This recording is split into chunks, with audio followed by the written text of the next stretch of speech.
नमस्कार, मी डॉक्टर सतीश वसंत शिंदाडकर. आज आपण शरीरातील उष्णता कशा प्रकारे कमी करावी याविषयी बघणार आहोत.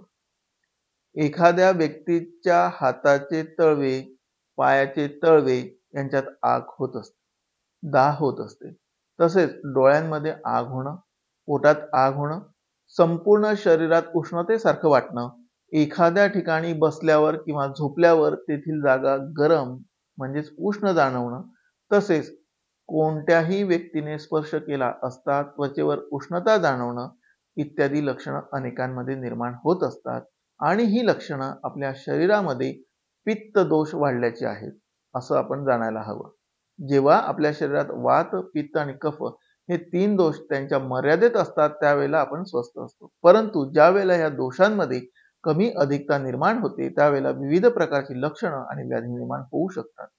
अशाच या 3 दोषांपैकी जर पित्त दोष आपल्या जठरामध्ये वाढला असता शरीरात वर सांगितल्याप्रमाणे उष्णतेची लक्षणं निर्माण होतात.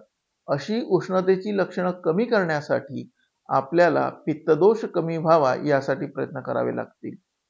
पित्तदोष कमी होण्यासाठी योग्य वेळेला आहार घेणं, आहारामध्ये साजूक तुपाचा वापर, गाजर, गाईचं दूध, आवळ्याचा मुरब्बा, गुलकंद यांचा वापर आपण करू शकतो.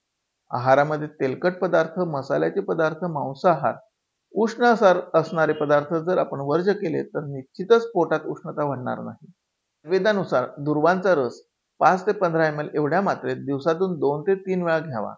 त्वचेची उष्णता होत असेल तर तो रस त्वचेला वरून चोळल्यास देखील उष्णता कमी होऊ शकते. सर्वात महत्त्वाचं म्हणजे शरीरात उष्णता वाढू नये म्हणून पोट साफ ठेवण्याचा प्रयत्न करावा. यासाठी आपण एरंड तेलाचा वापर दर महिन्याला आवश्यकतेनुसार 1 वेळा करू शकतो. आणि ज्या व्यक्तींना उष्णतेचा त्रास नाही परंतु पुढील आयुष्य निरोगी आणि दीर्घायू असावं म्हणून आयुर्वेदात वर्णन केल्याप्रमाणे शरद ऋतू म्हणजे साधारणतः आपल्याकडील ऑक्टोबर महिन्यामध्ये रेचक औषधी घेऊन पोट साफ करून घ्यावे.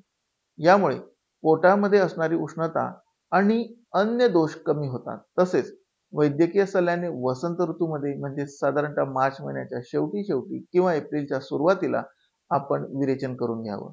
अजून सर्वात महत्त्वाचं म्हणजे शरीरातील उष्णता कमी करण्यासाठी काशाच्या वाटीद्वारे तळपायांची मसाज 10 मिनिटं तरी करावी. आज सध्या बाजारामध्ये अनेक वैद्यांकडे कास्य थाली यंत्र देखील उपलब्ध असते. याचा देखील वापर करण्यास हरकत नाही. अशा प्रकारे आपण शरीरातील उष्णता निश्चितच कमी करू शकतो. नमस्कार.